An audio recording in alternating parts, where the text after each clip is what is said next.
যদি আওয়ামী লীগকে অপবাদ দিয়ে মিথ্যা মামলা দিছে, তাহলে আজকেও যদি মিথ্যা মামলা দাও, তা আওয়ামী লীগের দোষটা কোথায় আমাকে বলুন?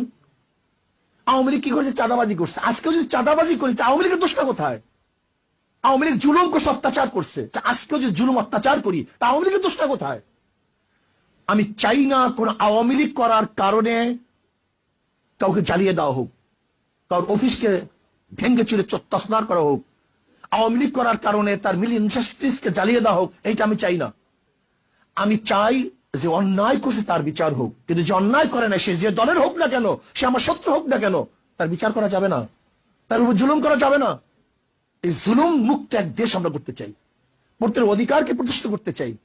আমরা এখন জুলুম করতেছি, হাজারো মামলা হচ্ছে, নিরাপদ মানুষের বিরুদ্ধে মামলা হচ্ছে। তাই সে আওয়ামী লীগ করুক, সে নিরাপরাধ, সে ভালো, তার নামে মামলা দেবো কেন? তাহলে আপনিও যখন ক্ষমতা পরিবর্তন হবে, তা আপনার নামে তো মামলা দিবে। এই সাংস্কৃতিক